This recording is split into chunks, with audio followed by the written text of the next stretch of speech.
Hola, ¿qué tal? Revisemos el tema de sistema nervioso simpático y médula suprarrenal. Al sistema nervioso simpático también se le conoce como sistema toracolumbar, esto por su distribución anatómica que se va a visualizar y estudiar más adelante. Respecto a la función que desempeña el sistema nervioso simpático, debemos de conocer que el simpático es la subdivisión eferente del sistema nervioso autónomo, cuya función está enfocada en preparar al organismo para la respuesta de lucha o huida. Y no solamente es preparar al organismo, sino ayudarlo a mantenerse para poder transitar esa situación de lucha, huida o situación de estrés o peligro. La médula suprarrenal complementa la función del simpático, de ahí que se tenga que estudiar la médula suprarrenal dentro de este tema, ya que la médula suprarrenal va a complementar y potenciar los efectos del sistema nervioso simpático, ya que como se va a visualizar más adelante, la médula suprarrenal en su desarrollo embriológico fue un ganglio autónomo que durante el desarrollo perdió sus axones, ¿ok? Y terminó funcionando como una glándula endocrina.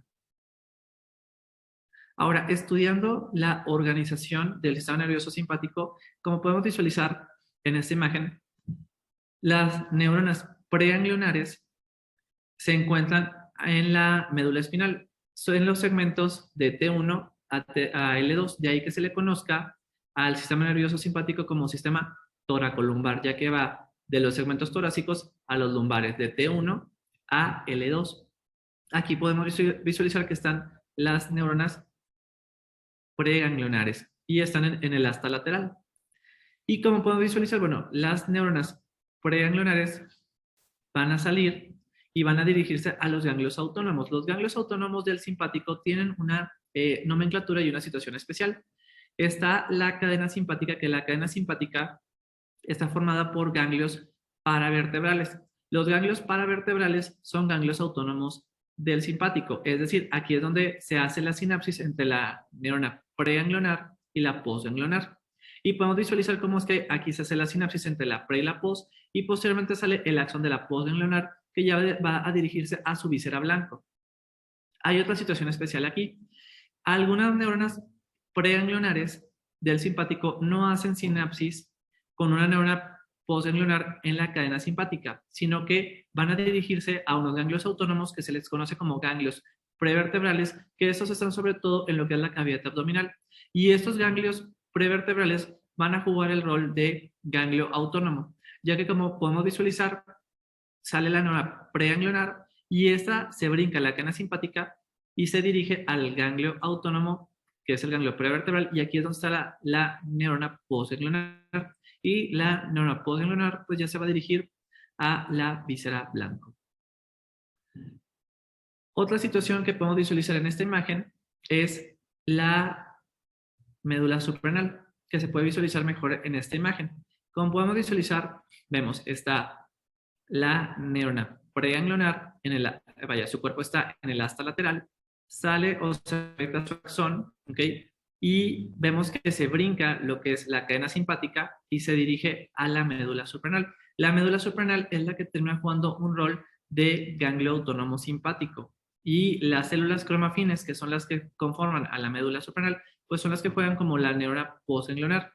Recordando un poco lo que es la embriología de la médula suprarrenal, bueno, la médula suprarrenal se desarrolla como un ganglio autónomo, pero durante el desarrollo embriológico, sus neuronas, ¿okay?, pierden sus axones. De ahí que queden como unas células endócrinas, es decir, cuando son estimuladas, liberan su secreción hacia la sangre. Entonces, la médula suprarrenal, algo que tenemos que entender, ok, esta funciona como un ganglio autónomo, pero la diferencia es que este ganglio autónomo, las neuronas postganglionares no tienen axones, sino que su secreción va a vertirse hacia la sangre. Entonces aquí lo podemos visualizar. Nuevamente vemos la neurona preganglionar simpática, sale de la médula espinal, se brinca la cadena simpática y va al axón y va a hacer sinapsis o va a conectarse con las células cromafines, que son serían las neuronas postganglionares, ¿ok?, de la médula suprarrenal. Entonces, bueno, la médula suprarrenal juega el rol de un ganglio autónomo, en el caso del simpático. Ahora, estudiando la neurotransmisión del sistema nervioso simpático, este puede actuar de varias maneras. Entonces, vamos a ver cada una de las formas en cómo puede actuar el sistema nervioso simpático respecto a su neurotransmisión. La forma más común en cómo actúa el sistema nervioso simpático es la que vamos a describir a continuación.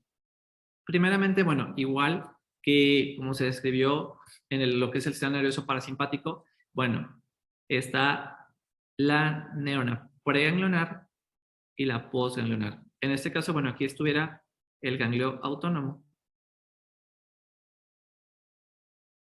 Que bueno, ya dijimos que los ganglios autónomos del simpático pues sería los ganglios paravertebrales y prevertebrales.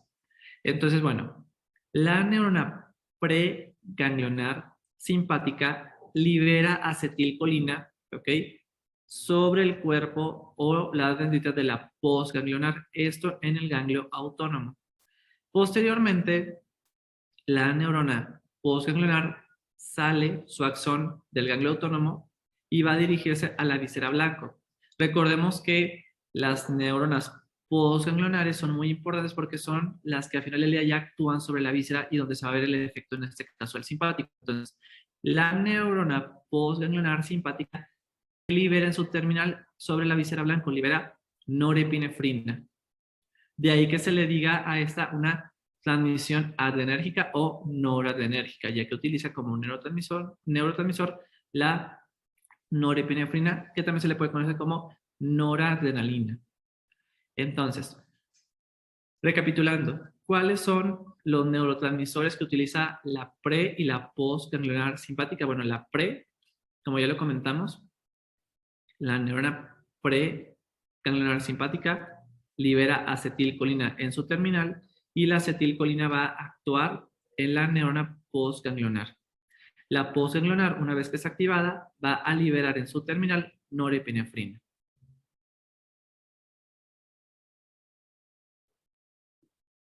Ahora, las neuronas preganglionar y postganglionar del simpático tienen una situación anatómica algo especial que vamos a analizarla. Como podemos visualizar, aquí de color rojo está la neurona preganglionar y su cuerpo está en el asta lateral de la médula espinal.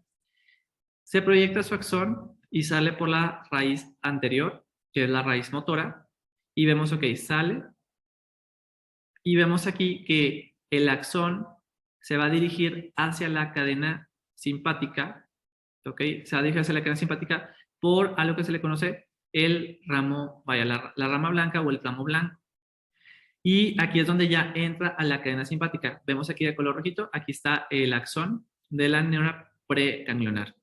Una vez que entra aquí a la cadena simpática, el axón de la neurona preganglionar tiene tres caminos. Uno es que puede hacer sinapsis a ese mismo nivel con la neurona postganglionar, como se puede visualizar aquí, y es la que está de color negro. Entonces, está aquí la pre de color rojo, la preganglionar hace sinapsis con la postganglionar y la neurona postganglionar, ¿qué es lo que va a hacer? Bueno, sale su axón y se proyecta y esta va a salir por la rama gris o el tramo gris.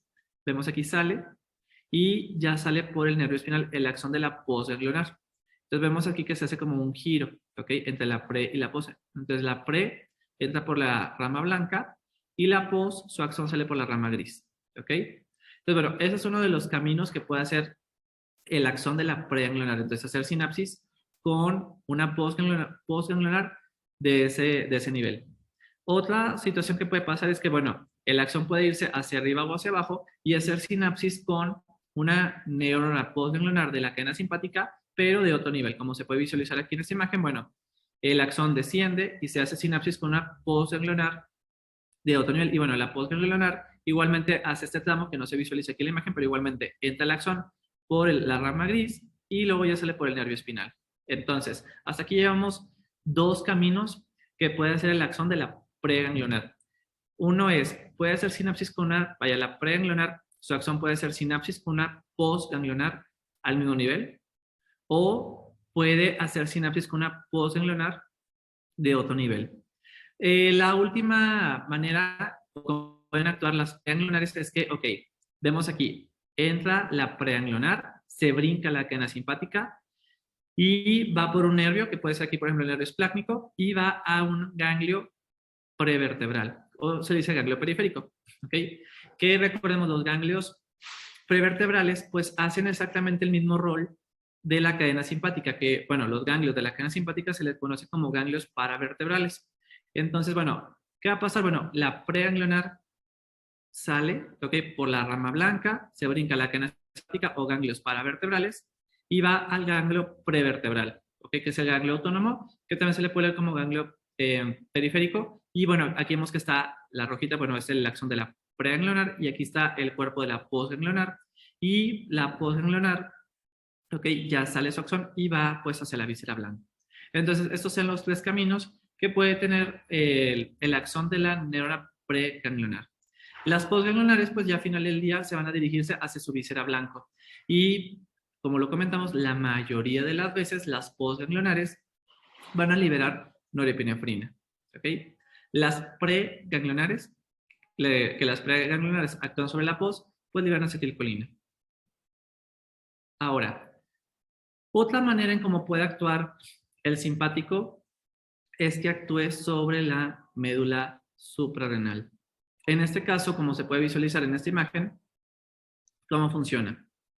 Bueno, está la preganglionar simpática, que esta igualmente libera acetilcolina, y aquí está la neurona o células de la médula suprarrenal. Y entonces, ¿qué pasa? Vemos aquí que no tienen axón, porque como lo comentamos previamente, durante el desarrollo embriológico se pierden los axones de las neuronas o de las células que conforman la médula suprarrenal y estas quedan como células endocrinas. ¿Qué significa eso? Que van a liberar su contenido a la sangre. Entonces, ¿qué es lo que quiero que se visualice en esta imagen?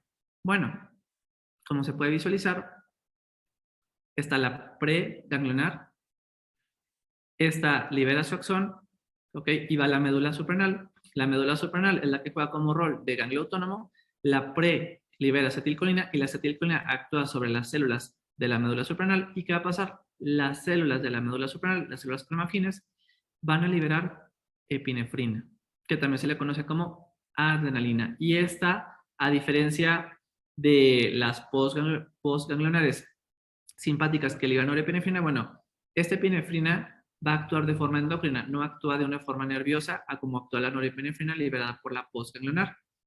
Entonces, bueno, aquí podemos visualizar, se visualiza un vaso sanguíneo.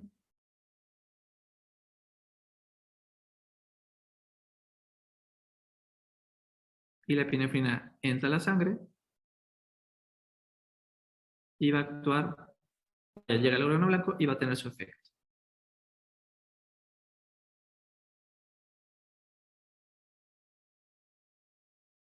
Aquí podemos visualizar lo que les he comentado previamente, las dos formas en cómo actúa el simpático de forma predominante. Bueno, la forma principal es la preganglionar simpática, va al ganglio autónomo, libera acetilcolina, la acetilcolina actúa en la postganglionar y la postganglionar proyecta su axón que se dirige a la víscera blanco. Y bueno, igualmente aquí vemos que termina con varicosidades y la postganglionar libera norepinefrina sobre su víscera blanco.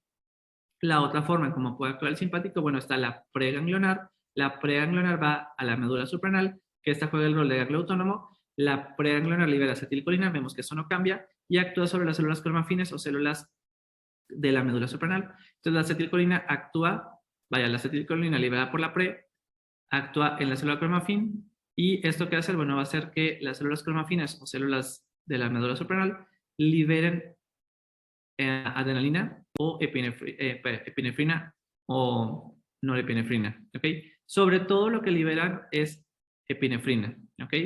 Aunque como se puede visualizar aquí en la imagen, también se puede liberar norepinefrina, pero lo que sobre todo se libera es la epinefrina o adrenalina, que esta, como ya lo comentamos previamente, pues va a viajar por el torrente sanguíneo y va a actuar de forma endocrina. Entonces, bueno, la médula suprarrenal puede liberar epinefrina y norepinefrina, pero sobre todo libera epinefrina. Y bueno, aquí se puede visualizar mejor lo que hemos comentado previamente. Bueno, la médula suprarrenal pues ya libera epinefrina o adrenalina al torrente sanguíneo. Por último, otra forma en cómo puede actuar el simpático, que esto es en muy pocos lugares, es muy restringido este mecanismo, es que las neuronas postganglionares simpáticas liberan acetilcolina. Entonces, ¿cómo funciona esto? Bueno, la preganglionar simpática libera acetilcolina. La acetilcolina que libera la pre actúa sobre la neurona postganglionar, ¿ok? La postganglionar, una vez que es activada, ¿qué es lo que va a pasar? Va a liberar acetilcolina sobre la víscera blanca. Entonces, en algunos lugares, en muy pocos lugares, las postganglionares simpáticas liberan acetilcolina sobre la víscera blanca. Entonces, ¿en qué lugares ocurre esta situación? Bueno, vamos a visualizarlo. En los lugares en los que el simpático, la postganglionar simpática, libera acetilcolina, bueno, son los siguientes lugares. Son dos de forma importante.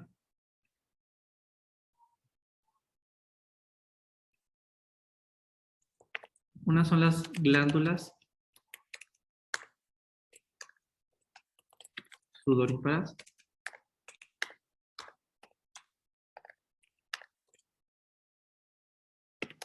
Efrinas, que estas pues, son súper importantes para lo que es la regulación de la temperatura corporal, etcétera. Y el otro lugar donde se libera acetilcolina por parte de la postganglionar simpática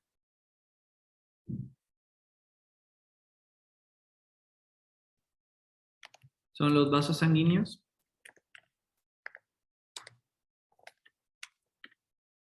de músculo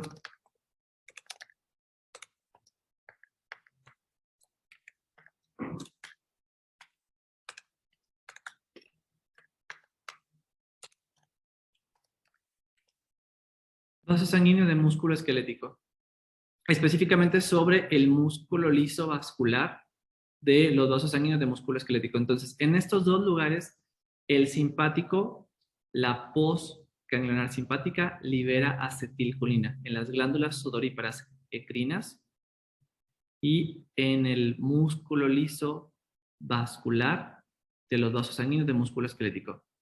Es muy importante recordar esto porque estas son las únicas excepciones a la regla donde el simpático actúa de forma diferente, donde no actúa con una situación adrenérgica, sino que actúa de una forma colinérgica.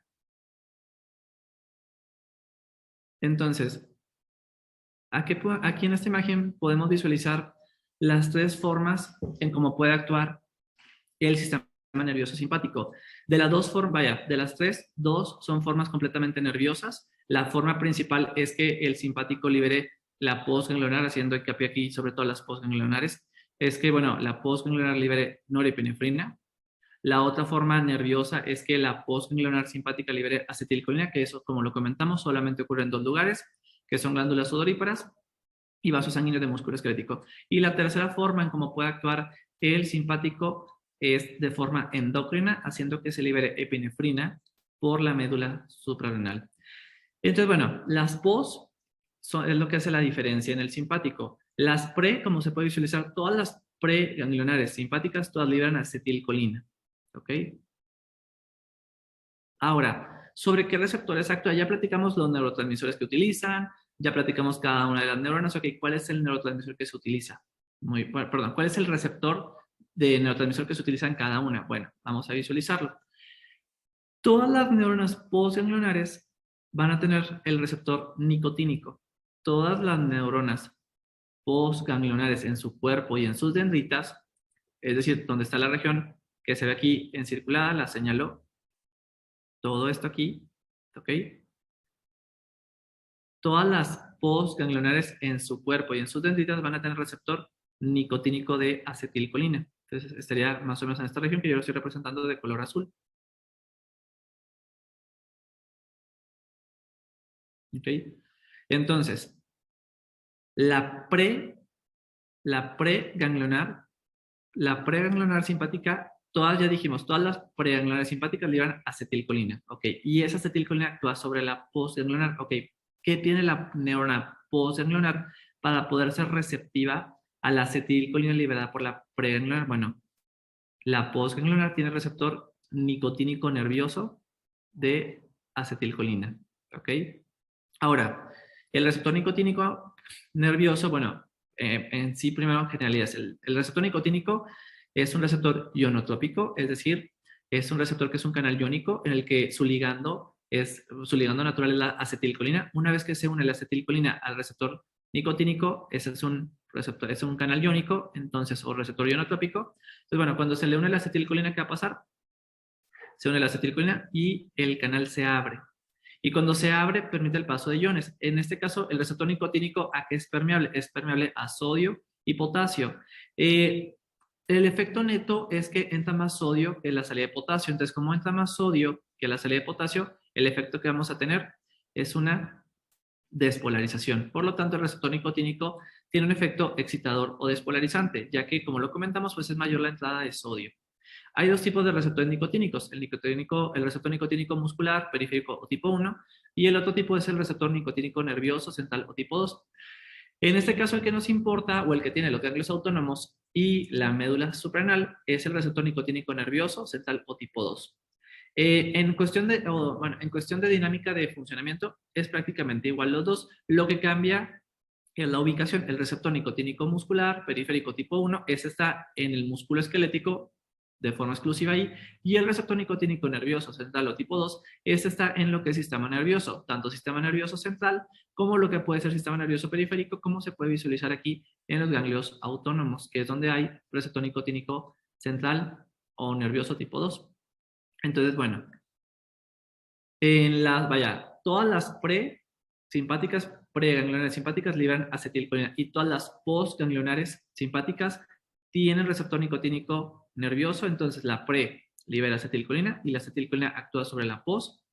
¿Qué tiene la post para poder recibir o ser receptiva a la acetilcolina de la pre? Pues bueno, la postganglionar tiene receptor nicotínico nervioso, donde puede actuar la acetilcolina. Entonces, bueno, versión resumida, la preganglionar libera acetilcolina. La acetilcolina actúa en el receptor nicotínico nervioso que está sobre las células postganglionares simpáticas. Entonces, bueno, esto ya es una versión resumida de cómo actúa, ¿ok?, cada una de las neuronas, ¿ok?, del simpático. Entonces, como lo podemos visualizar aquí en esta imagen, bueno, ya haciendo hincapié con las postganglionares, ¿ok?, porque ya platicamos de las pre y ya platicamos que la acetilcolina de las pre, ¿en qué receptor actúa? Que actúa en el receptor nicotínico nervioso. Ok, vámonos con las post.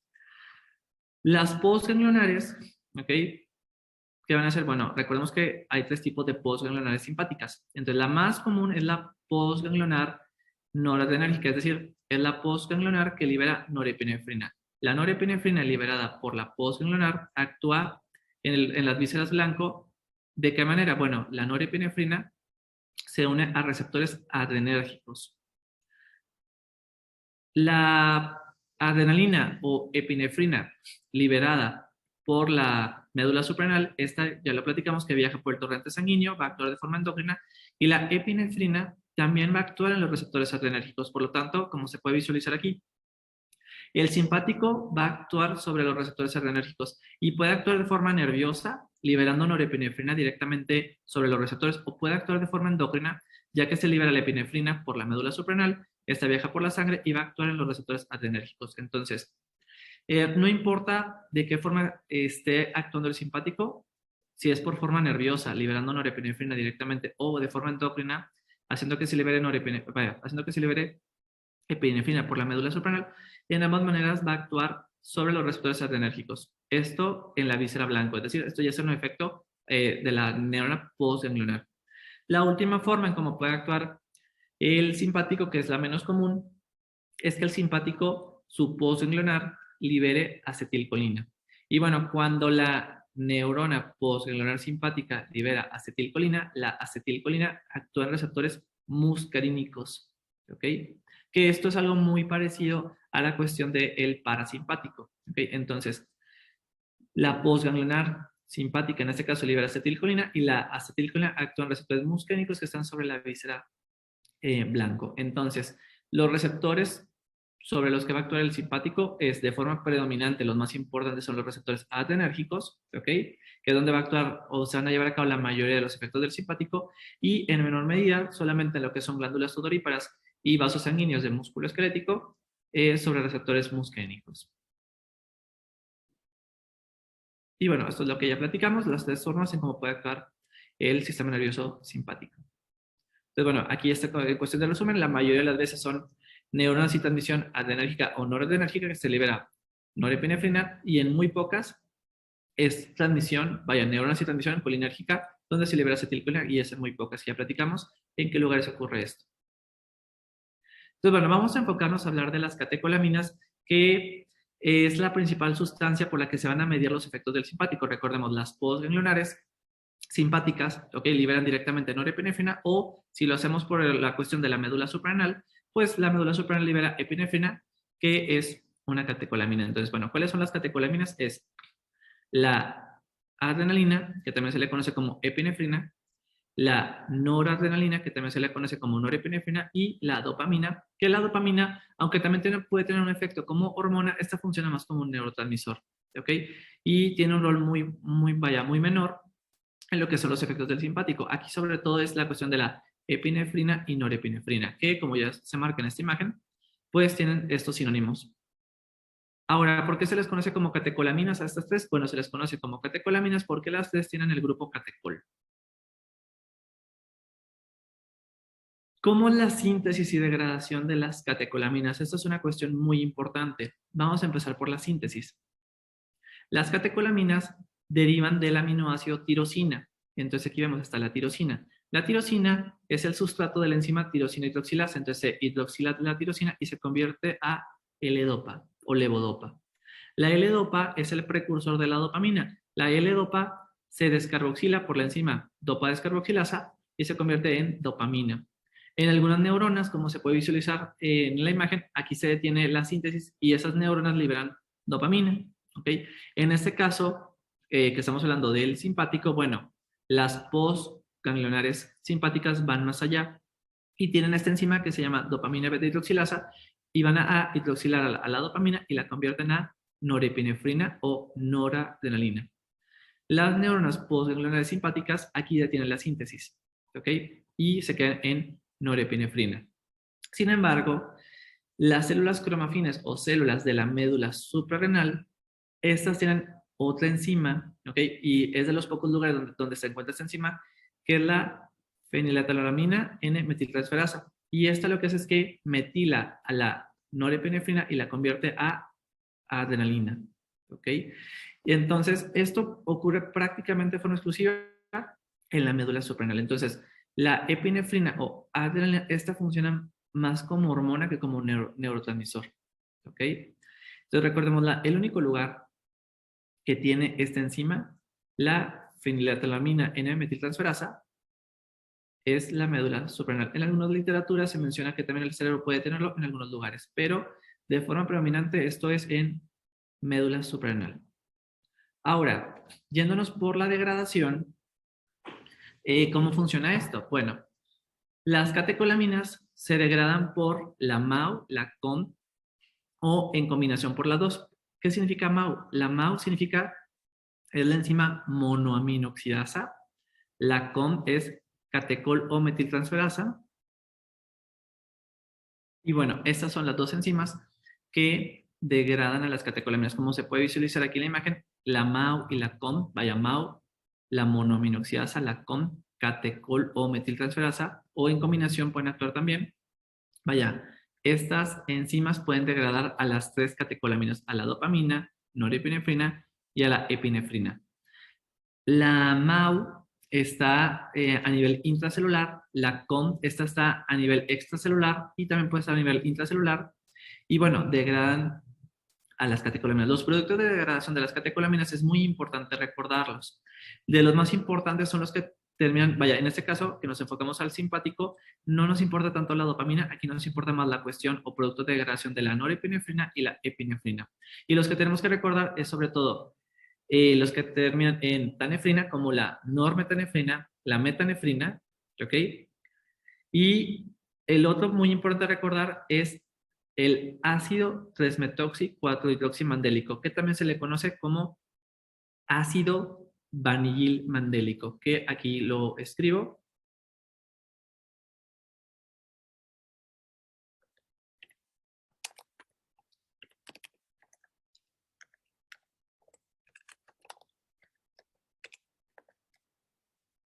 ácido vanililmandélico. Como se puede visualizar en esta imagen, el ácido 3-metóxico-hidroximandélico o ácido vanililmandélico, VMA, es un producto de degradación tanto de la norepinefrina como de la epinefrina. O sea, las dos, ¿ok? Pueden derivar en este metabolito, ¿ok? Entonces es muy importante recordarlo. Y bueno, también está el ácido dihidroximandélico, que bueno, este también es el mismo producto de degradación tanto para la epinefrina como para la norepinefrina y bueno, este no se hace tanto hincapié.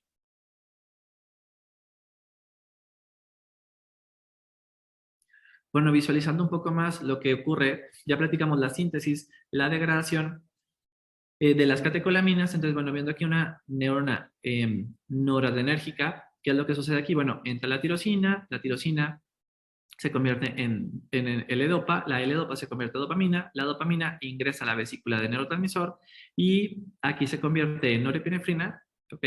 Y posteriormente se libera la vesícula con la norepinefrina. La norepinefrina actúa en sus receptores, que son los receptores adrenérgicos, y la norepinefrina se va a recapturar sobre todo, es decir, la neurona presináptica, que es la que libera aquí a la norepinefrina, la recaptura, la vuelve a captar e ingresa. Y esta norepinefrina puede tener dos destinos, se puede metabolizar por la MAO, por la COMT, o puede volver a ingresar a las vesículas de neurotransmisor. Aquí se puede visualizar lo mismo que ya platicamos. Aquí nada más lo que quiero que se visualice, a diferencia de la otra imagen, bueno, aquí se ve que se recaptura la norepinefrina y al recapturarse se puede destruir por la MAO o la COMT. Aquí la COMT se representa de forma intracelular y aunque sí es cierto que está de forma intracelular, también puede estar de forma extracelular. Ahora, ¿sobre qué receptores actúa la norepinefrina y la epinefrina? Recordemos, como ya lo habíamos comentado previamente, ambas van a actuar en los receptores adrenérgicos.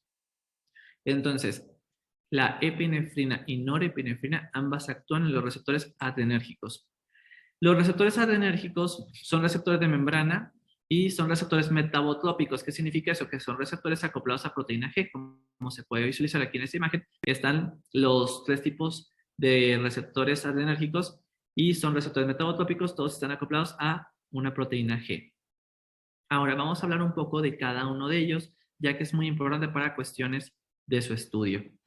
Están los receptores adrenérgicos tipo alfa-1. Los receptores alfa-1 están acoplados a la proteína GQ. La GQ, ¿qué va a hacer? Va a activar el sistema de la fosfolipasa C y por lo tanto utiliza como segundos mensajeros al IP3, inositol trifosfato, que este va a hacer que se libere calcio, ¿ok?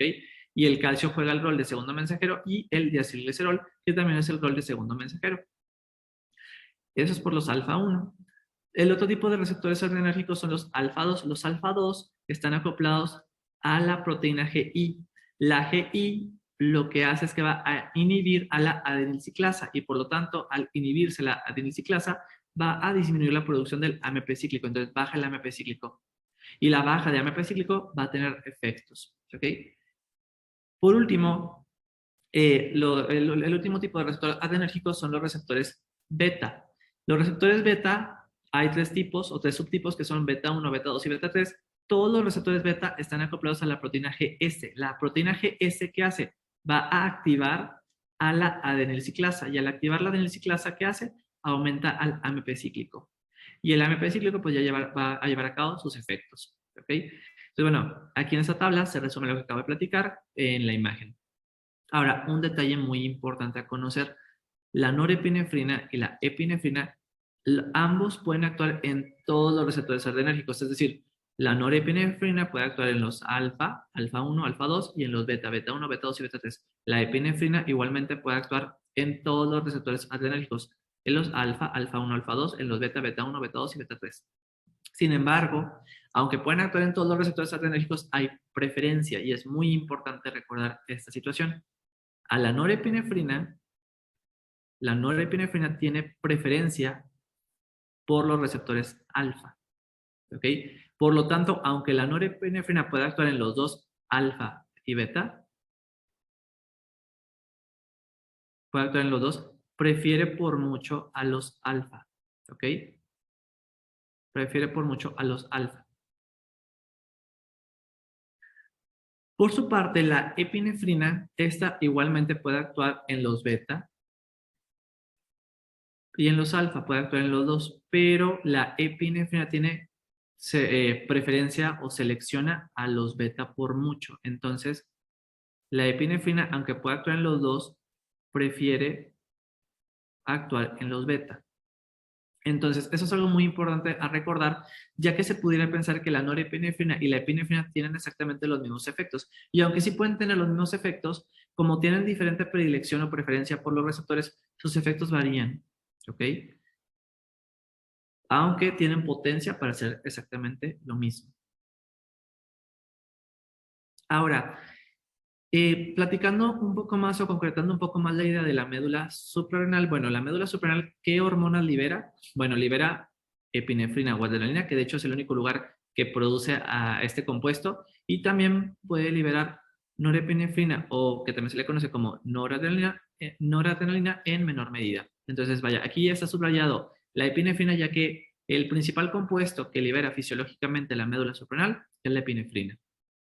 Ambas son un tipo de hormonas amínicas. En este caso, la norepinefrina es un neurotransmisor, pero cuando es liberado por la médula suprarrenal, pues puede jugar el rol de hormona. Sin embargo, como ya lo comentamos, el que hace más rol de hormona es la epinefrina. Se dice que son hormonas amínicas o de tipo aminas, ya que derivan de aminoácidos. En este caso, pues derivan de la tirosina. Son secretadas por las células cromafines de la médula suprarrenal y actúan en los receptores adrenérgicos alfa y beta, que son metabotópicos y están en la membrana, como lo comentamos previamente. Ahora, ¿cuáles son las acciones de las catecolaminas liberadas por el sistema nervioso simpático y por la médula suprarrenal? Bueno, como ya lo habíamos comentado, las acciones del sistema nervioso simpático están encaminadas a preparar al organismo para la lucha o huida, ¿ok? Y no solamente es prepararlo, sino es que el organismo pueda mantenerse, ¿ok? Y pueda transitar por esa situación de lucha o huida. Y sus efectos van más allá, ya que se ponen en marcha en situaciones de estrés físico y o mental. Es decir, no simplemente tiene que ser una cuestión de lucha o huida. Es cualquier situación que sea peligro o estrés. Y esto puede ser peligro o estrés físico, por ejemplo, una hemorragia, dolor, alguna enfermedad, etcétera. Como puede ser alguna situación de estrés mental, lo que puede ser una cuestión de algún examen, alguna situación emocional difícil, etcétera. Las acciones de las catecolaminas de la médula suprarrenal, es decir, la epinefrina que libera la médula suprarrenal, pues son exactamente las mismas a las que hace el sistema nervioso simpático, ya que recordemos que el simpático en acción nerviosa libera directamente norepinefrina y de forma endocrina pues libera la epinefrina por la médula suprarrenal y sus efectos van a ser iguales, ¿ok?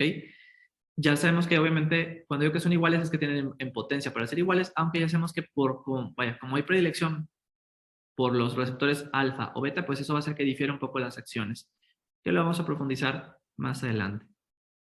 Entonces, aquí en esta tabla podemos visualizar cuáles son los efectos del sistema nervioso simpático y sobre qué receptores va a actuar. Como detalle muy importante para que esto se pueda entender de forma global, recordemos que el simpático prepara al organismo para la lucha o huida o para una cuestión de peligro, para una cuestión de que pueda sobrevivir o transitar esa cuestión de peligro. Entonces, todo va encaminado a que el organismo sobrelleve y pueda transitar esa situación. Entonces, vamos a hablar de cada uno de estos apartados. En los ojos, ¿qué es lo que hace el sistema nervioso simpático? El sistema nervioso simpático, ¿ok? A lo que es a nivel de los ojos va a actuar sobre el músculo radial del iris. Aquí se están marcando los receptores, ¿okay? Que son los alfa 1, los beta, etcétera. Ya depende del órgano, pues va a ser el receptor en particular. Entonces, bueno, enfocándonos aquí primeramente, bueno, en el ojo, bueno, el simpático prácticamente su único efecto que tiene en los ojos es sobre el músculo radial del iris y lo que causa este músculo es que se dilate la pupila, actuando sobre los receptores alfa 1. Entonces, vaya, causa contracción de este músculo, ¿ok? Al contraer este músculo que es el músculo radial del iris o dilatador de la pupila, se causa una midriasis. Entonces, el simpático dilata la pupila. Lo cual tiene lógica ya que lo que quiere el simpático es que entre más luz para que uno pueda estar más atento a los detalles. Entonces, músculo radial del iris o dilatador de la pupila lo contrae el simpático y causa midriasis, o sea, dilatación de la pupila. En el caso del corazón, el simpático inerva de una forma rica a todo el corazón, es decir, tanto a las regiones superiores como a las regiones inferiores. Por lo tanto, el simpático inerva de forma muy importante a lo que son los nodos, el nodo sinoauricular, nodo auriculoventricular y al músculo cardíaco, tanto el músculo de las aurículas o atrios como el músculo ventricular. Entonces el simpático tiene efectos muy potentes en el corazón. En el corazón, el simpático actúa sobre receptores beta 1, sobre todo, es muy importante recordar esto. Vaya, los efectos del simpático en el corazón son mediados sobre todo por los receptores beta 1. Y bueno, ¿qué es lo que va a hacer el simpático? Bueno, cuando actúa en el nodo sinoauricular o nodo sinusal, el nodo sinusal es el marcapasos del corazón y este marca la frecuencia cardíaca. Entonces, lo que hace el simpático es que aumenta la actividad del nodo sinusal o sinoauricular y eso va a aumentar la frecuencia cardíaca. Cuando el simpático actúa en el músculo auricular y ventricular, recordemos que el simpático, a diferencia del parasimpático, el parasimpático, como comentario, el sistema nervioso parasimpático solamente actúa sobre las aurículas, el parasimpático solo en aurículas, pero el simpático sí actúa de forma muy importante tanto en las aurículas como en los ventrículos. ¿Y qué es lo que hace en el músculo auricular y ventricular? Aumenta la fuerza de contracción, hace que el corazón se contraiga más fuerte. También actúa en lo que es el nodo auriculoventricular y en la fibra de Purkinje. Y esto lo que hace el simpático va a hacer que estas fibras transmitan de una forma más rápida el potencial de acción cardíaco para que el impulso o potencial de acción llegue mucho más rápido al músculo ventricular. Entonces, versión resumida de qué es lo que es el simpático sobre el corazón. Bueno, el simpático, recordemos, prepara al organismo para la lucha, la huida, para una situación de peligro. Entonces, ¿qué hace? Aumenta la función cardíaca. ¿Por qué? Porque aumenta la frecuencia cardíaca y la fuerza de contracción y eso hace que el corazón bombee mucha más cantidad de sangre. Que en una situación de peligro o de lucha o huida, pues se requiere que al cuerpo le llegue mucha más sangre para que pueda luchar o huir. En lo que son las arteriolas o vasos sanguíneos, el simpático sobre todo causa vasoconstricción. En casi todos los lugares el simpático causa vasoconstricción. Entonces, ¿en dónde causa vasoconstricción? Sin duda, bueno, lo que se hace en la piel, en los vasos esplácnicos, es decir, en todo lo que son las vísceras abdominales, incluyendo el riñón, causa vasoconstricción. Aquí muy importante recordar receptores alfa 1 causa vasoconstricción. En lo que es el músculo esquelético, ¿ok? Por los receptores alfa 1, el simpático puede causar vasoconstricción. Sin embargo, esto se contrapone o se supera porque los vasos sanguíneos del músculo esquelético tienen receptores beta 2. Los receptores beta 2 son vasodilatadores y también aquí está la M, ¿por qué? Porque recordemos algo muy importante. El simpático puede liberar acetilcolina en los vasos sanguíneos del músculo esquelético y la acetilcolina que libera el simpático sobre los vasos sanguíneos del músculo esquelético causa vasodilatación. Entonces, aunque el simpático sí puede causar vasoconstricción, ¿ok?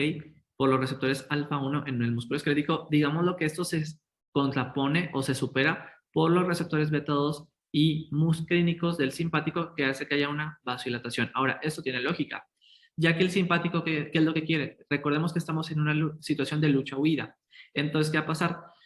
Si se está en una situación de lucha o vida, la digestión no es importante, que le llegue mucha sangre al riñón no es importante. La micción y la defecación tampoco es importante. Entonces, ¿qué pasa? El simpático causa vasoconstricción para que no le llegue tanta sangre a todo lo que son las vísceras abdominales.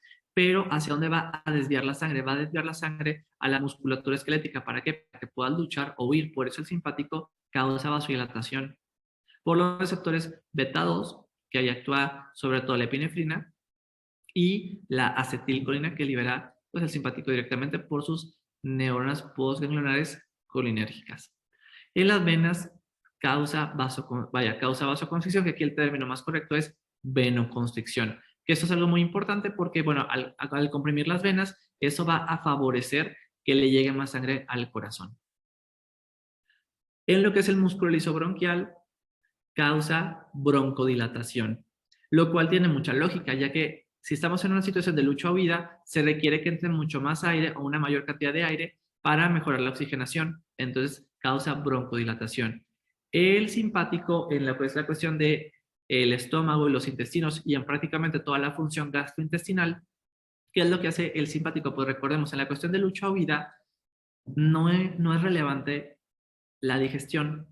Entonces, ¿qué pasa? El simpático inhibe a toda la función digestiva. ¿A qué me refiero? Disminuye la peristalsis, relaja la pared intestinal. ¿Por qué digo que la relaja? Porque si se contrajera la pared intestinal, eso va a promover movimiento intestinal. Y el simpático no quiere eso. El simpático lo que quiere es que todo el intestino se quede quieto, el estómago y demás. Entonces, relaja la pared intestinal, disminuye la motilidad del estómago, del intestino, la peristalsis. Y también inhibe las secreciones. Lo único que activa el simpático, o sea, lo único donde sí hace que se contraiga son los esfínteres. ¿Para qué? Pues para evitar que se estén moviendo las cosas, o sea, para que todo se quede quieto, ¿ok? Entonces, vaya, el simpático contrae los esfínteres del tubo digestivo, ¿ok? Que sería lo único como tal que aumenta la función, pero de ahí en fuera baja la secreción, la motilidad, la peristalsis, etcétera. En la cuestión de la vejiga, ¿ok? Pues igualmente, cuando estamos en una cuestión de lucha o vida, pues no es importante la micción, no es importante ir al baño. Entonces, el simpático relaja la vejiga y contrae el esfínter de la vejiga, ¿ok? Igualmente, en lo que es del tubo digestivo, igualmente, el simpático relaja lo que es el colon y va a inhibir la defecación, ¿ok? En el útero, depende del estadio del embarazo, ¿ok? Están los receptores alfa 1 y los beta 2. Y aquí sobre todo, bueno, recordar que los receptores beta 2 causan relajación, ¿ok? Del útero en el embarazo. Y eso es importante recordarlo, ya que los agonistas beta 2, o sea, fármacos que aumentan la actividad de los receptores beta 2, se utilizan como fármacos tocolíticos, es decir, fármacos que inhiben el parto cuando hay una situación de parto prematuro, porque pues relajan el útero, entonces van a inhibir que haya parto. En los órganos sexuales masculinos, el simpático causa la eyaculación. En la piel, el simpático actúa sobre los músculos pilorectores para causar la horripilación, actúa sobre los receptores alfa 1 y causa contracción, por lo tanto, crea el efecto de piel de gallina, o el término científico más correcto pues sería la horripilación. En la piel también el simpático actúa sobre las glándulas sudoríparas ecrinas y en este caso el simpático, recordamos muy importante, aquí el simpático libera acetilcolina. Entonces el simpático libera acetilcolina sobre las glándulas sudoríparas y esa acetilcolina actúa a los bueno, activa o actúa sobre los receptores muscarínicos de las glándulas sudoríparas y produce la secreción de sudor. Esto es muy importante para la termorregulación. En el hígado, el simpático estimula la glucogenólisis. Esto es algo muy importante. El simpático estimula a que el hígado libere glucosa. Y eso es importante porque si estamos en una situación de lucha o huida, el cerebro y los músculos requieren de glucosa para poder actuar. Entonces, se estimula la liberación de glucosa por parte del hígado. En lo que es el páncreas, bueno, se inhibe la secreción, lo que es secreción gastrointestinal, y en lo que es la secreción endocrina, el simpático sobre todo inhibe la secreción de insulina, y aumenta la secreción de glucagón, que el glucagón es una hormona que va a ayudar a que aumenten los niveles de glucosa y que se pueda sobrellevar de una mejor manera una situación de estrés o peligro.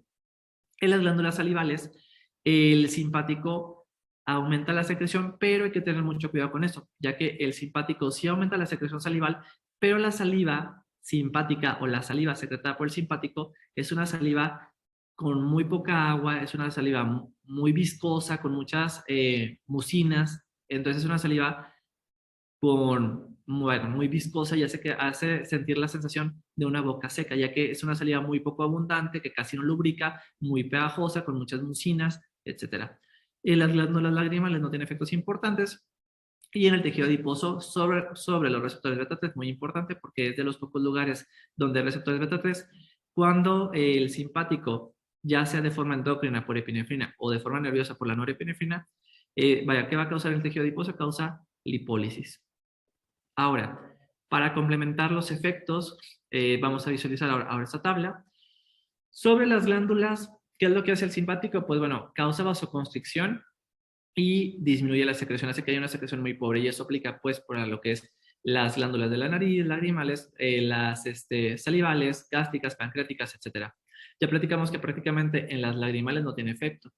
En las glándulas sudoríparas, ecrinas, que estas son de la termorregulación, hace que se produzca la sudoración o una gran secreción, ¿ok? Y eso es colinérgico, no lo olvidemos.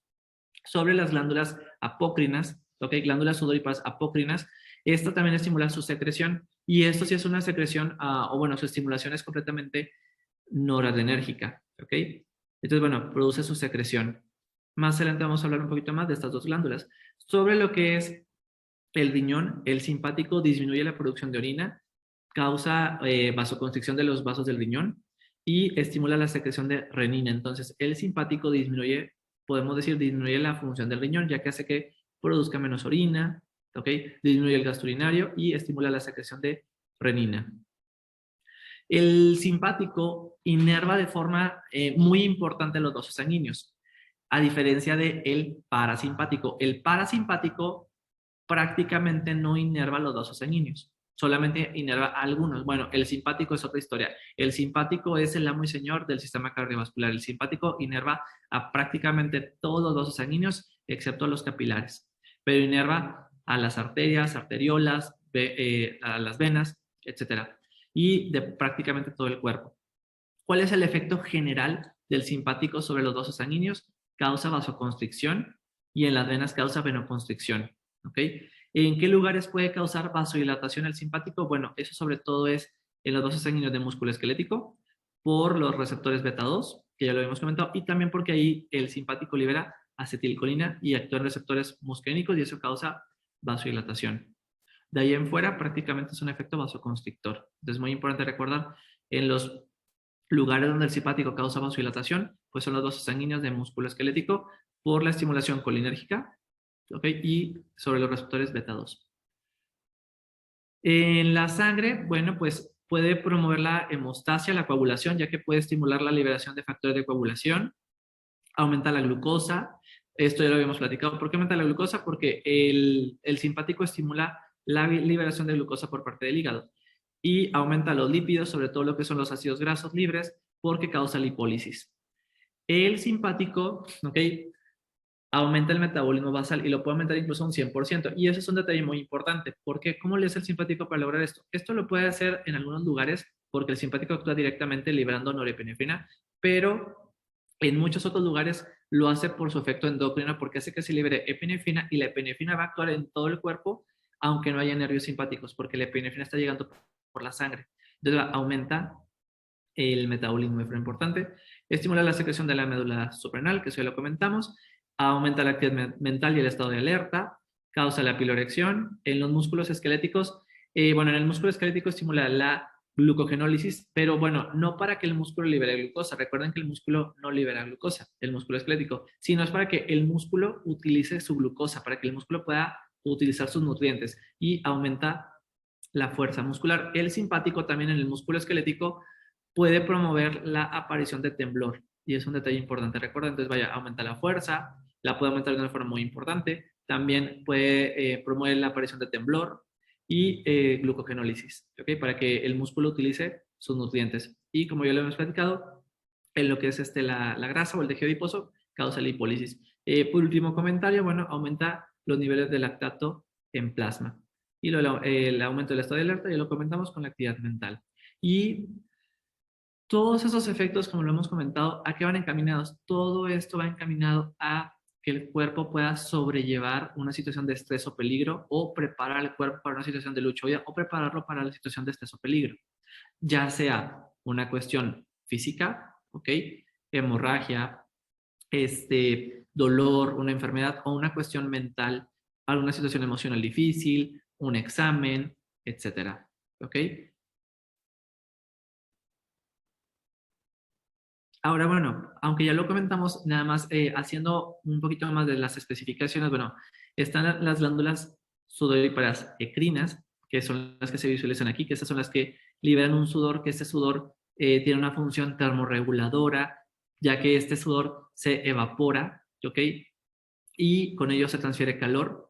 Y estas glándulas sudoríparas ecrinas están en todo el cuerpo, se dice que pueden abundar sobre todo en la región palmoplantar. Y recordemos aquí al simpático, ¿cómo le hace el simpático para estimular la secreción de sudor termorregulador por las glándulas sudoríparas ecrinas? Es porque libera acetilcolina y esa acetilcolina actúa en receptores muscarínicos. ¿Ok? El otro tipo de glándulas sudoríparas son las glándulas sudoríparas apócrinas y estas están, bueno, esas como se puede visualizar desembocan en lo que es el folículo piloso, ¿ok? Aquí está. Y estas glándulas sudoríparas apócrinas no están en todo el cuerpo, sino que estas van a abundar sobre todo en lo que es la región de las axilas, en la región genital y anal. ¿Ok? Estas glándulas, cuando son estimuladas, vierten su secreción, ¿ok? Como se puede visualizar aquí, y estas pueden ser metabolizadas por las bacterias y este sudor tiene un olor. Ahora, estas glándulas, el simpático puede estimular su secreción, vaya, puede estimular la secreción de sudor apócrino, que este no tiene una función termorreguladora. Cuando se estimula su secreción, vaya, ¿cómo le hace el simpático? El simpático estimula la secreción de estas glándulas por las catecolaminas. Entonces actúa sobre los receptores adrenérgicos en estas glándulas y se vierte la secreción. Bueno, de ahí que, por ejemplo, cuando una persona se ponga muy nerviosa, se pone nerviosa, aumenta el simpático. ¿Y qué es lo que pasa? Bueno, puede haber una sudoración excesiva de la región de las axilas y de la región genital, porque el simpático aumenta la secreción de las glándulas sudoríparas apócrinas y bueno, por eso se produce esa sudoración. ¿Ok? Entonces, bueno, recapitulando ya como resumen, bueno, las glándulas sudoríparas ecrinas, aquí el simpático, ambas son reguladas por el simpático, pero bueno, ok, las ecrinas, el simpático libera acetilcolina y actúa sobre receptores musquínicos, y en las apócrinas, el simpático aquí libera catecolaminas, vaya, norepinefrina, o que llegue la epinefrina por cuestión endocrina, ok, y bueno, la epinefrina y norepinefrina, independientemente de cómo llegaron a la glándula sudorípara apócrina, pues van a actuar sobre receptores adrenérgicos. Aquí vemos este gráfico en el cual se puede ver en diversas circunstancias cómo va a ser la secreción de epinefrina o norepinefrina. En general, pues bueno, todas van a aumentar a las catecolaminas, ¿ok? Las que están aquí, bueno, algunas de las que están aquí, pero pues puede aumentar una más que en otra. Entonces, ejemplos. Podemos visualizar aquí cuando hay hipoglucemia, aumenta, en este gráfico está la epinefrina y en ese está la norepinefrina. Bueno, cuando hay hipoglucemia, severa, vemos abajo de 40, bueno, quien más responde es la epinefrina. O sea, vemos que sí aumenta la norepinefrina, pero quien más aumenta y quien va a tener un rol más protagónico para compensar la hipoglucemia es la epinefrina. La hipoglucemia es una situación de estrés o peligro para el cuerpo, entonces tiene lógica que se active el simpático, y en ese caso el simpático va a actuar sobre todo haciendo que se libere epinefrina por la médula suprarrenal. En la cuestión del ejercicio, vemos que sobre todo aumenta la norepinefrina, aunque obviamente también aumenta la epinefrina, pero pues digamos lo que aumenta más es la norepinefrina. Durante lo que es el infarto, vemos que aumenta mucho más, y bueno, la cetoacidosis diabética, vemos que aumenta mucho más la epinefrina. Y en el feocromocitoma, que el feocromocitoma es un tumor de la médula suprarrenal secretor de catecolaminas, vemos que se libera muchísima más norepinefrina, que lo vamos a discutir más adelante. Ahora, ¿cómo se regula el sistema nervioso simpático? Bueno, esto quizás es un poco redundante porque ya lo hemos comentado, pero bueno, ¿cuándo va a aumentar la descarga simpática? Bueno, el simpático se va a activar en las situaciones de estrés y peligro, que es la respuesta simpática al estrés. ¿Okay? Entonces, siempre que haya una situación de estrés o peligro, se activa el simpático. Y este estrés puede ser tanto físico como mental. Por ejemplo, bueno, cuando hay una hemorragia, ¿ok? Vaya, se pierde sangre, es una situación de peligro para el cuerpo. Entonces, ¿qué pasa? Aumenta la respuesta simpática. Cuando hay una situación de hemorragia, aumenta la frecuencia cardíaca, la fuerza de contracción, hay vasoconstricción, etcétera. Todo lo que es el simpático, porque es una situación de peligro. Esta es la reacción de alarma simpática, que bueno, es la situación de estrés psicológico, etcétera. Y bueno, el simpático tiene una descarga en masa y puede tener descarga local. Pero bueno, aquí algo muy importante, los efectos del simpático son muy generalizados. ¿Por qué? Porque por el hecho de que el simpático hace que se libere epinefrina por la médula suprarrenal la libera de forma endócrina. Y la epinefrina viaja por la sangre, entonces va a actuar en todo el cuerpo. Por lo tanto, es muy característico que el simpático tenga una respuesta o descarga en masa. Aunque sí puede tener algunos efectos locales cuando se desea que se actúe en algún órgano específico. Ahora, haciendo especificaciones de la secreción de epinefrina por la médula suprarrenal, bueno, como lo hemos hablado previamente, se puede intuir que, bueno, siempre que se activa el simpático, se va a activar la médula suprarrenal. Ok, eso es cierto. Entonces vamos aquí a profundizarlo un poco más. Bueno, ¿Cuándo aumenta la secreción? ¿Cuándo aumenta la secreción de catecolaminas por la médula suprarrenal? Insisto, toda esta diapositiva es haciendo hincapié a la secreción de catecolaminas por la médula suprarrenal. Bueno, el principal estímulo liberador de catecolaminas por la médula suprarrenal es la estimulación simpática, es decir, la reacción de lucha o huida, la situación de cuando hay una situación de peligro, de estrés, etcétera. Es decir, siempre que aumenta el simpático, por cualquier motivo, si aumenta el simpático, acuérdense, la médula suprarrenal es una extensión del simpático. Entonces, si aumenta la actividad simpática, pues el simpático va a hacer que aumente la actividad de la médula suprarrenal y que libere catecolaminas. También los glucocorticoides, como lo que es el cortisol, que estas son hormonas del estrés, entonces tiene lógica. Los glucocorticoides son muy importantes para que la médula suprarrenal se mantenga sana y esté produciendo catecolaminas. Entonces, los glucocorticoides estimulan la liberación de catecolaminas por la médula suprarrenal. En menor medida también lo puede hacer otra hormona que se llama la ACTH. Ahora, estos de aquí, estos tres aumentan la liberación, ¿ok? Por la médula suprarrenal de catecolaminas, es decir, hacen que la médula suprarrenal libere catecolaminas. El más importante es la estimulación simpática. Ahora, los que están aquí, estos como tal aumentan, bueno, el cortisol, este sí aumenta la liberación de la médula suprarrenal, pero bueno, el cortisol además, ¿qué hace? Bueno, quiero que lean esto, aquí es aumento de receptores adrenérgicos por catecolaminas, es decir, estas hormonas que están aquí no van a afectar la secreción de catecolaminas, sino más bien van a afectar los receptores, ¿ok? Entonces, esto lo que hacen es que, digamos que aquí está la célula, ¿ok? Y tiene estos receptores adrenérgicos.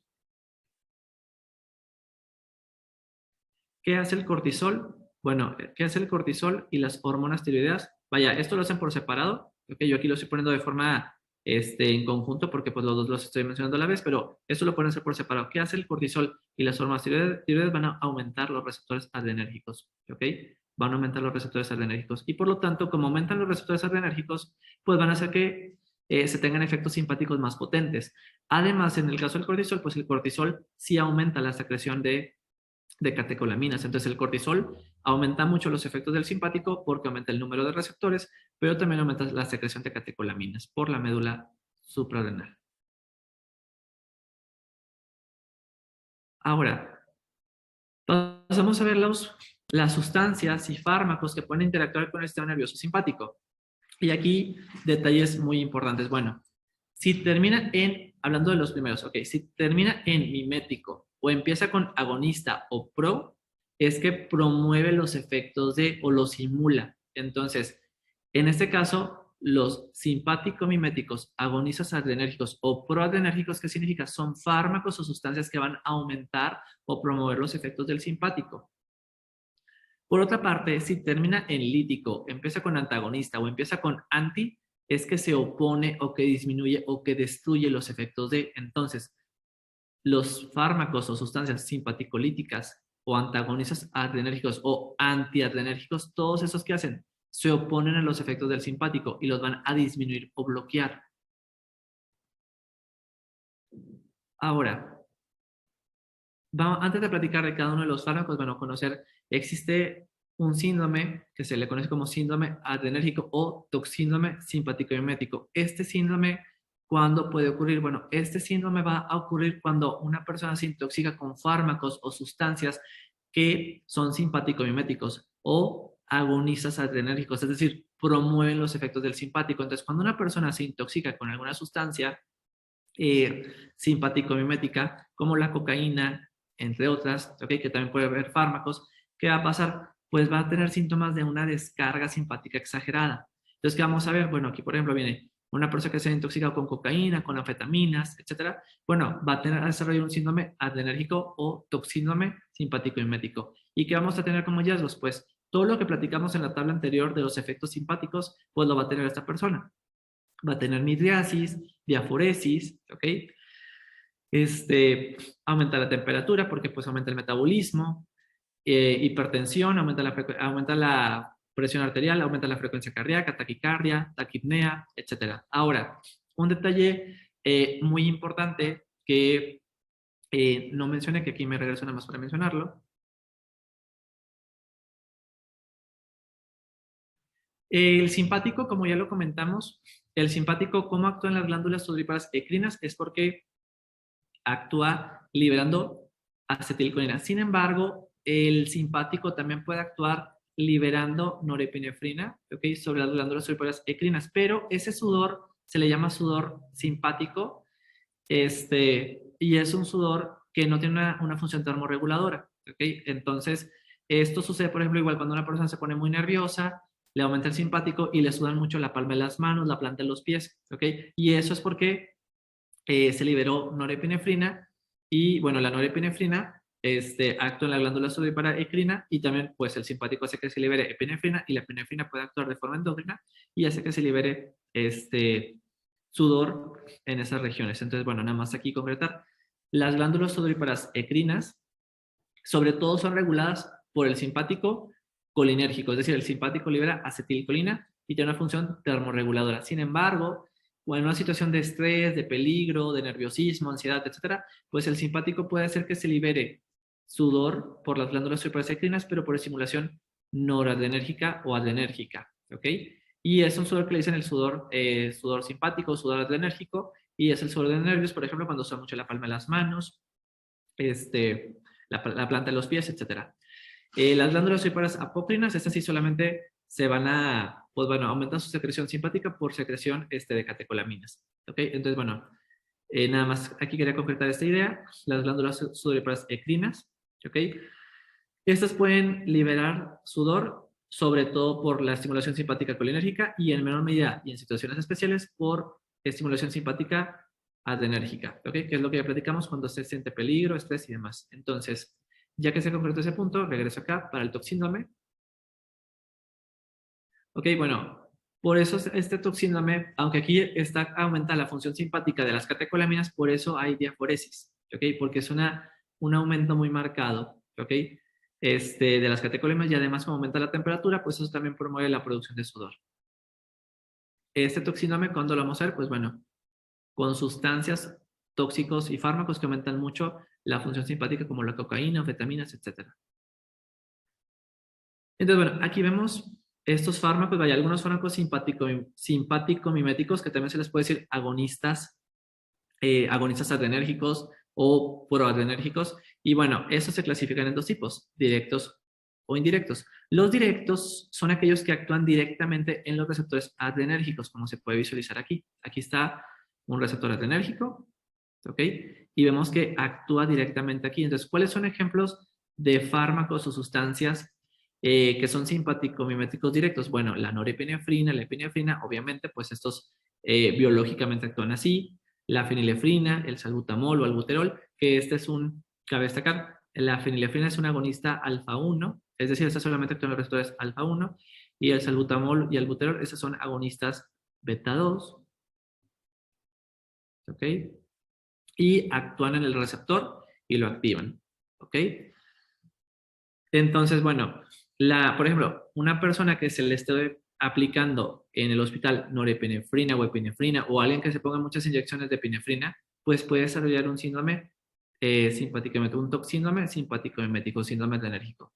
También están los simpático-miméticos que actúan de forma indirecta. Los que actúan de forma indirecta, estos actúan de muchas maneras, pero vaya, lo que hacen los indirectos es que pueden hacer que se liberen más catecolaminas, ¿ok?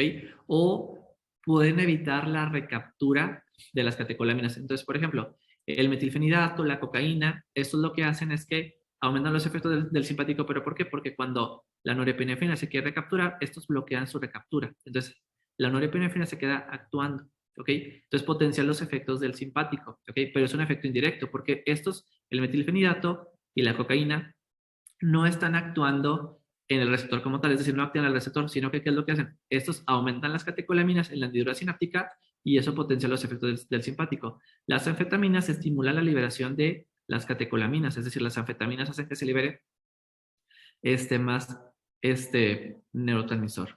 ¿Ok?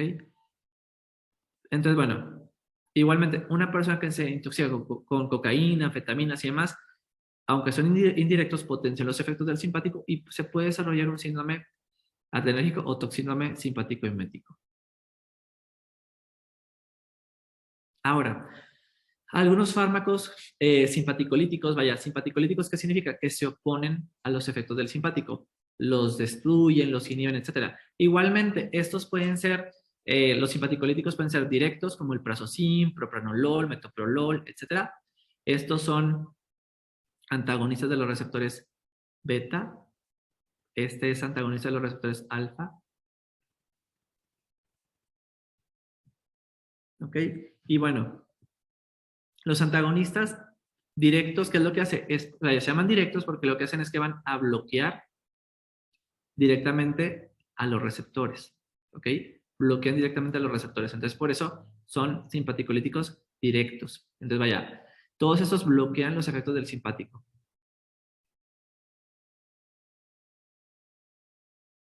Los indirectos, ¿ok?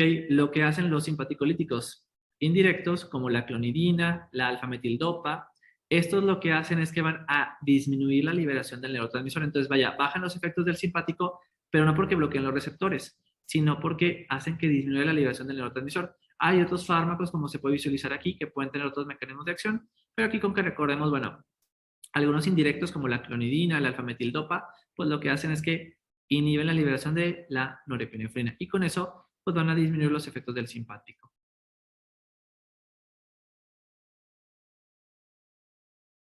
Ahora, para concretar, bueno, ¿cuáles son los efectos del simpático y de los fármacos que actúan con el simpático sobre el ojo? Ok, recordemos, el simpático como tal, ¿qué es lo que hace sobre el ojo? El simpático libera norepinefrina y estimula al músculo dilatador de la pupila y dilata la pupila, es decir, causa midriasis. Es decir, el efecto natural del simpático es causar midriasis, dilatar la pupila.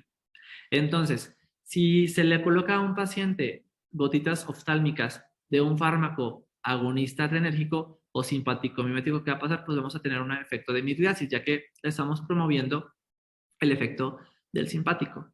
¿Ok? Por otra parte, si se utiliza un fármaco antagonista adrenérgico, ¿ok? Un antagonista adrenérgico, este bloquea los efectos del simpático, es decir, va a bloquear los receptores alfa 1 del músculo dilatador de la pupila. Y por lo tanto, ¿qué va a pasar si se bloquea este músculo? Pues vamos a tener una miosis, ya que, vaya, no va a haber quien se contraponga al efecto del parasimpático. Entonces, como solamente se queda funcionando el parasimpático, pues causa la miosis. Entonces, si bloqueo al simpático, tengo miosis. ¿Ok? Entonces, aquí nada más para concretar, de los fármacos, bueno, la fenilefrina es un agonista alfa 1, es decir, potencia los efectos alfa 1. Parece, vaya, este digamos que va a parecerse un poco a la norepinefrina, ya que va a actuar sobre, vaya, este actúa de forma exclusiva en los receptores alfa 1, y pues a la norepinefrina le usan más los alfa, ¿ok? Y el prazosin, pues es un antagonista de los alfa, ¿ok? Este bloquea los receptores alfa. Y bueno, ya platicamos las cuestiones del ojo. Entonces, bueno, el simpático naturalmente y los agonistas adrenérgicos o simpaticomiméticos causan midriasis, dilatan la pupila. Y los antagonistas adrenérgicos o simpaticolíticos, vaya, aquellos fármacos que bloquean el simpático causan miosis. Pasemos a hablar del feocromocitoma. ¿Qué es el feocromocitoma? El feocromocitoma es un tumor secretor de catecolaminas de la médula suprarrenal o de los ganglios simpáticos. ¿Ok? En el caso de los ganglios simpáticos, en ocasiones se les puede leer como paraganglioma. ¿Ok? Pero aquí nos vamos a enfocar a la cuestión de la médula suprarrenal y ahí se le conoce como feocromocitoma. Entonces, el feocromocitoma es un tumor de la médula suprarrenal liberador de catecolaminas. Como podemos visualizar en esta imagen que lo habíamos platicado previamente, un paciente que tenga un feocromocitoma, ¿ok? O sea, tiene un tumor liberador de catecolaminas en la médula suprarrenal, ¿cuál es la catecolamina que más se libera? Es la norepinefrina, ¿ok? También aumenta la epinefrina, pero la que más se libera en esta circunstancia, ese tumor, es la norepinefrina. Ahora, ¿cuáles son las manifestaciones clínicas que va a ocurrir cuando un paciente tiene este tipo de tumor neuroendocrino en el cual se libera demasiadas catecolaminas por la médula suprarrenal? Ok, esto es muy sencillo de recordar, ya que lo que va a suceder es que vamos a tener como un síndrome adrenérgico o vamos a tener síntomas de una exagerada respuesta simpática. Ahora, ¿cuáles son las manifestaciones? Bueno, vamos a tener hipertensión, es decir, aumenta la presión arterial, hay arritmias y palpitaciones, hay taquicardia, es decir, aumenta la frecuencia cardíaca, palpitaciones, es decir, se siente conscientemente el palpitar del corazón porque el corazón se contrae tan fuerte y tan rápido que se puede sentir el corazón, vaya las contracciones, incluso puede haber arritmias, hay sudoración o diaforesis, palidez porque hay vasoconstricción en los vasos de la piel, temblor porque recordemos que el simpático y las catecolaminas pueden promover el temblor en el músculo esquelético, ansiedad, ¿ok? Dolor de cabeza, cefalea, hiperglicemia, que incluso en casos muy graves el fibromuscitoma puede hacer que se desarrolle intolerancia a la glucosa y diabetes mellitus. Ahora, una cuestión muy importante. Estas manifestaciones pueden ser estables o permanentes, es decir, puede ser sostenido, como se puede visualizar aquí, o en algunos casos puede ser paroxístico, es decir, ¿qué se refiere a eso? Que puede haber crisis. Entonces, una persona que tenga un fibromuscitoma puede que siempre tenga esto, es decir, las manifestaciones son estables, son sostenidas, es decir, siempre tiene hipertensión, siempre tiene hiperglicemia, dolor de cabeza, o puede ser paroxístico. ¿Qué significa eso? Que la persona está normal y que tiene crisis, ¿ok? En las cuales se liberan demasiadas catecolaminas, es decir, tiene un paroxismo en el cual súbitamente aumentan las catecolaminas y desarrolla toda esta sintomatología, ¿ok? Entonces, puede ser sostenido, que todo esto esté presente y que empeore en algunos momentos, o puede que la persona esté bien y que tenga crisis o paroxismos, ¿ok? ¿Cómo se diagnostica el feocromocitoma? El feocromocitoma no se diagnostica midiendo las catecolaminas en sangre o no se diagnostica midiendo las catecolaminas en sangre en una sola ocasión. No. ¿Cómo se diagnostica? Se diagnostica midiendo los metabolitos de catecolaminas en orina de 24 horas. ¿Por qué? Porque es mucho más fácil y más cómodo para el paciente recabar orina que estarlo pinchando por 24 horas. ¿Y qué vamos a medir? Vamos a medir los metabolitos de catecolaminas en 24 horas, como cuál, el ácido vanililmandélico, la metanefrina, etc.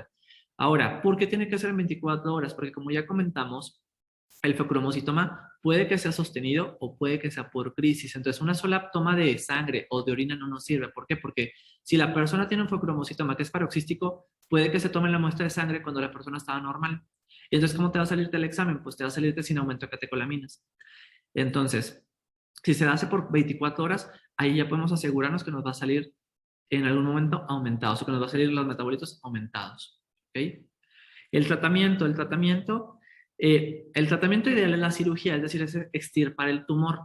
Pero mientras se opera la persona, se van a dar antagonistas adrenérgicos, es decir, vamos a dar fármacos que bloquean los receptores de catecolaminas, los receptores adrenérgicos. Depende de cómo se plantea en el examen, por ejemplo, si nos dicen, se quiere disminuir la vasoconstricción. Bueno, en ese caso, ¿qué fármaco vamos a dar? Pues vamos a dar un fármaco antagonista alfa-1, ya que la vasoconstricción se produce por los alfa-1, ¿ok? O se quiere dar un fármaco cardioprotector, se quiere que se baje la frecuencia cardíaca y que disminuya el riesgo de arritmias. Pues vamos a dar un fármaco beta bloqueador, un antagonista beta-1, ¿ok? Entonces, bueno, mientras la persona se opera, vamos a dar antagonistas adrenérgicos y lo ideal es extirpar el tumor. En caso que no se pueda extirpar el tumor, pues el paciente se va a mantener con antagonistas adrenérgicos. El síndrome de Claude-Bernard-Horner o síndrome de Horner, bueno, este se produce por un daño en la cadena simpática, ¿ok?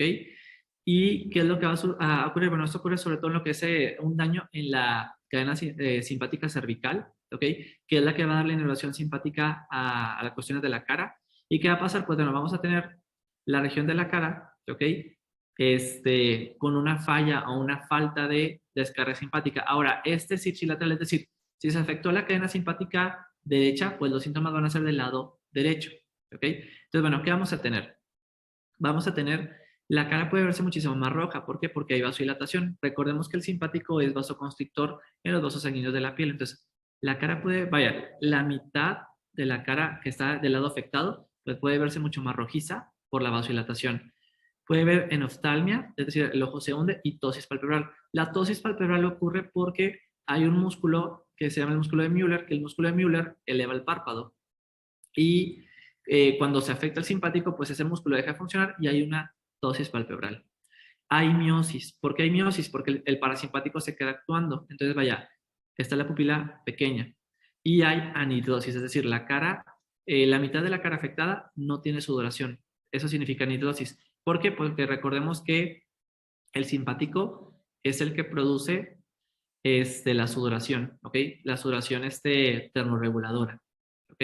Entonces, de una mitad de la cara se pierde los efectos del simpático y vamos a tener esos hallazgos: tosis palpebral, enoftalmia, miosis, la piel con sonrojada o con rubicundez, ¿ok? Por la vasodilatación y la anidrosis. Y acuérdense que esto se ve del lado donde esté la lesión, ¿ok?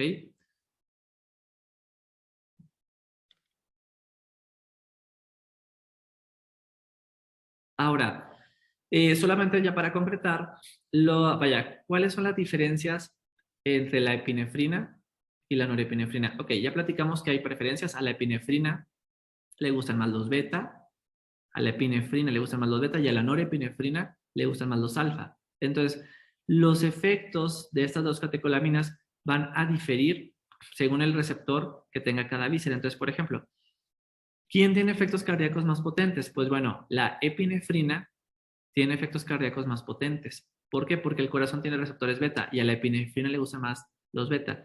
¿Quién tiene efectos sobre los vasos sanguíneos más potentes? Es decir, ¿quién es más vasoconstrictor? La norepinefrina. ¿Por qué? Porque los vasos sanguíneos tienen receptores alfa 1 que son los vasoconstrictores. Entonces, la norepinefrina es mucho más vasoconstrictora, ¿ok? Que la epinefrina. La epinefrina, de hecho, puede ser más vasodilatadora. ¿Por qué? Porque la epinefrina actúa en los receptores beta 2 y esto causa vasodilatación. Entonces, la epinefrina puede causarnos vasodilatación. ¿Ok? ¿Quién causa broncodilatación de forma más potente? Pues la epinefrina, ya que los bronquios tienen receptores beta 2. Y bueno, así se puede analizar cada uno de estos y se puede intuir quién tiene efectos más potentes sobre esa víscera según si es un receptor alfa o beta. Aquí yo simplemente mencioné algunos por tener algún ejemplo.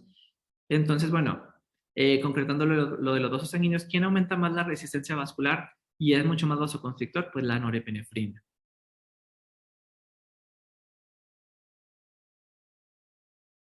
Con esto terminamos el tema. Espero esto haya sido de tu agrado y sirva muchísimo para tu estudio. Te deseo muchísimo éxito.